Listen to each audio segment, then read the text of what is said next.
Dear students, I once again welcome you all in online classes of Sony Modern Public School. And in our previous lecture, we have discussed about the exercise 12.1 and up to question 2 we have already done.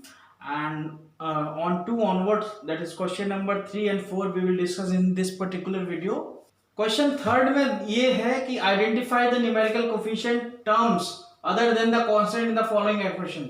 यहाँ पे हमें expression given है और यहाँ पे हमें जो constant है उनको छोड़ के जो बाकी टर्म्स दिए हैं उसके हमें कोफिशिएंट्स कैलकुलेट करने हैं। तो वो फर्स्ट पार्ट हम देखते हैं, जैसे 1 है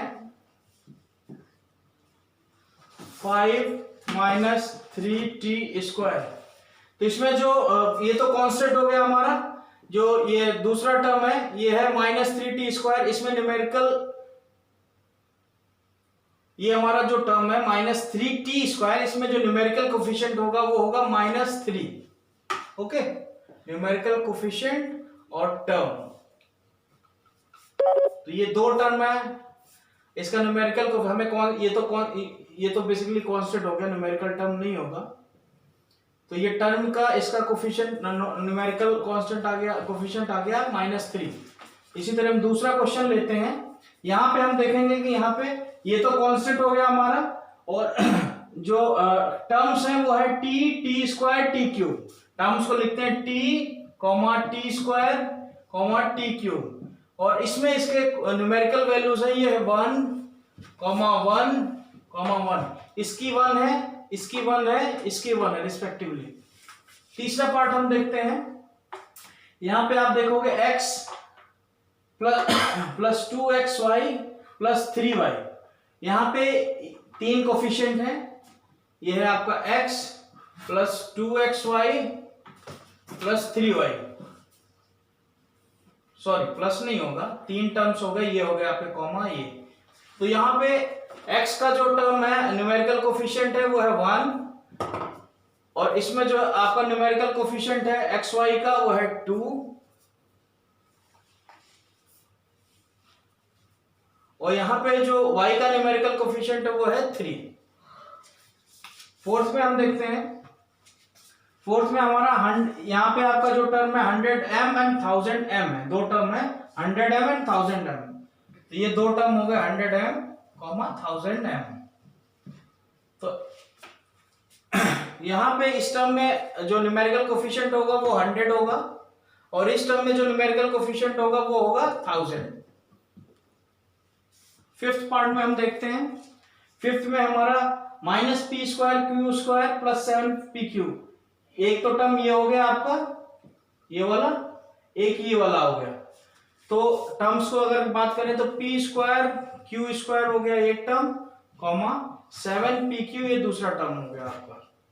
तो यहां से इस टर्म में जो है न्यूमेरिकल कोफिशिएंट जो आप देखोगे ये तो वेरिएबल हो गया आपका, न्यूमेरिकल कोफिशिएंट -1 है, -1 और इसमें क्या है आपका 7 है न्यूमेरिकल कोफिशिएंट, जो न्यूमेरिकल वैल्यू है वो 7 है। न्यूमेरिकल कोफिशिएंट जैसे मैंने बताया कि जो न्यूमेरिकल वैल्यूज होंगी अपार्ट फ्रॉम द वेरिएबल, ए से लेके z तक का जो भी है, उसके अलावा जो भी न्यूमेरिकल वैल्यू होगी उसकी प्लस में माइनस में वही उसका न्यूमेरिकल कोफिशिएंट होगा। 6 पार्ट हम देखते हैं। 6 में क्या है 1.2a। ये को जो टर्म्स की बात करें 1.2a पहला टर्म है हमारा, दूसरा टर्म क्या है 0.8b। इसमें क्या न्यूमेरिकल वैल्यू आएगी, न्यूमेरिकल कोफिशिएंट 1.2। इसमें क्या है न्यूमेरिकल कोफिशिएंट आपका 0.8। सेवंथ क्वेश्चन में अगर हम बात करते हैं, सेवंथ में 3.14 r², एक ही टर्म है 3.14 r²। तो इसमें जो न्यूमेरिकल कोफिशिएंट है आपका 3.14। ओके, एट्थ का आप देखो, एट्थ में क्या है 2l + b, 2l + b। तो यहां पे न्यूमेरिकल कोफिशिएंट आप देख रहे होगे 2 होगा और जो टर्म है 2l + b है, न्यूमेरिकल कोफिशिएंट 2। नाइन्थ आप देखिए, नाइन्थ क्वेश्चन में क्या है, जो टर्म है ये आपका 0.1y और 0.01 वाई स्क्वायर। फाइन, दो टर्म है इसमें आपके 0.1 वाई एंड 0.01, तो इसमें इसकी न्यूमेरिकल कोफिशिएंट होगा 0.1 और दूसरे वाले का न्यूमेरिकल कोफिशिएंट होगा 0.01। फाइन, यहाँ पे हमारा ये फर्स्ट पार्ट खत्म होता है। हमारा क्वेश्चन थर्ड हमारा कंप्लीट हो गया, टर्म्स एंड न्यूमेरिकल कोफिशिएंट। हम क्वेश्चन फोर्थ देखते हैं।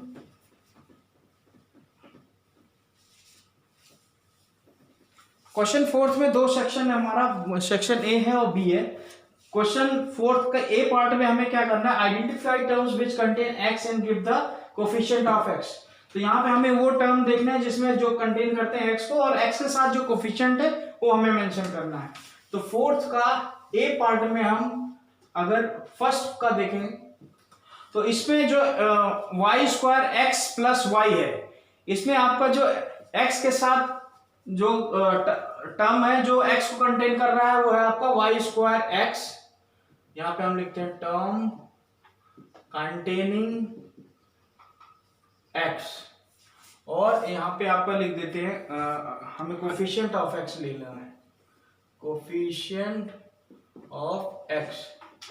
तो वाई स्क्वायर एक्स है जो टर्म है जो एक्स को कंटेन कर रहा है, और इसका कोफिशिएंट क्या होगा, वाई स्क्वायर।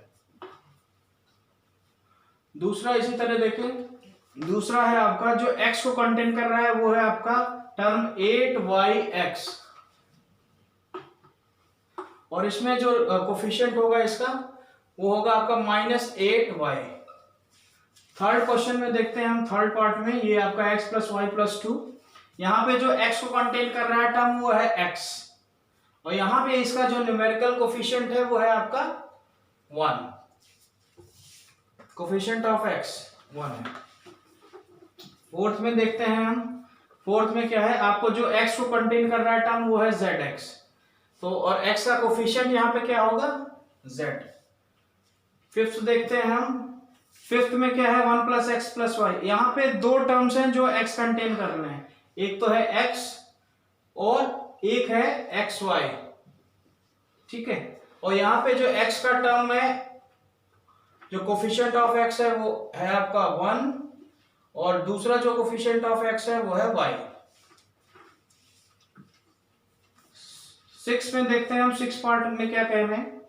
यहाँ पे जो x को कंटेन कर रहा है टर्म वो है आपका 12xy स्क्वायर। ये क्वेश्चन 6 12xy प्लस 25 है, तो x को जो टर्म इंक्लूड कर रहा है 12xy स्क्वायर है, और इसका जो कोफिशिएंट ऑफ x होगा वो होगा 12y स्क्वायर।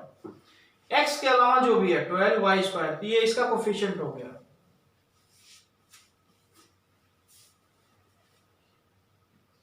सेवंथ पार्ट हम लोग देखते हैं, 7x प्लस x। अब इसमें हमने देखा कि जो हमें x का जो पार्ट कंटेन कर रहा है दो हैं, एक तो 7x है टर्म और एक है xy स्क्वायर। तो 7x में इसका कोफिशिएंट ऑफ x है वो 7, और जो xy स्क्वायर में जो कोफिशिएंट ऑफ x है वो है y स्क्वायर आपका। यहाँ पे हमारा फर्स्ट पार्ट ये खत्म होता है, और ये क्वेश्चन फोर्थ के बी पार्ट में अगर हम आते हैं तो हम लोग बी में हमें क्या करना है, identify terms which contain y square. हमें वो टर्म्स देखने हैं जिसमें वाई स्क्वायर है, गिव द कोफिशिएंट ऑफ, और हमें वाई स्क्वायर का कोफिशिएंट देना है। तो फोर्थ के बी में हम पहला पार्ट देखते हैं, आपका गिवन है 8 माइनस एक्स वाई स्क्वायर। तो यहाँ पे वाई स्क्वायर का वो कौन सा टर्म है जो वाई स्क्वायर कंटेन कर रहा है, वो है आपका x minus x y square. तो यहाँ पे इसका कोफिशिएंट ऑफ वाई स्क्वायर होगा वो -x होगा। और सेकंड क्वेश्चन में हम लोग देते हैं जो एक्सप्रेशन है 5y स्क्वायर प्लस 7x, इसमें जो टर्म वाई स्क्वायर कंटेन कर रहा है वो है 5y स्क्वायर, ठीक है। तो यहाँ पे जो कोफिशिएंट ऑफ वाई स्क्वायर है वो है आपका 5। थर्ड पार्ट को हम लेते हैं 2x square y minus 15xy square plus 7y square. तो यहाँ आप देखोगे कि इसमें जो टर्म वाई स्क्वायर को इंक्लूड कर रहा है वो है -15xy square and 7y square. तो यहाँ पे इसका 15x स्क्वायर में आपका कोफिशिएंट है -15x, वाई स्क्वायर का कोफिशिएंट -15x है और यहाँ पे 7 है, तो यहाँ पे इसका कोफिशिएंट आप ये लिख सकते हो कि इस केस में क्या होगा, -15xy² टर्म में जो कोफिशिएंट होगा वो -15x होगा और 7y² में आपका जो कोफिशिएंट होगा वो 7 होगा। तो यहाँ पे हमने देखा कि हमने जो है आज एक्सरसाइज 12.1 का क्वेश्चन 3rd and 4th को डिस्कस किया एंड अपना जो इसके अदर क्वेश्चन है 5th 6th and 7th next video में डिस्कस करेंगे। And 5th 6th 7th question में यहाँ पे करने के बाद हमारी जो एक्सरसाइज 12.1 है वो कंप्लीट हो जाएगी। So we will meet in the next lecture. Till then take bye and take care.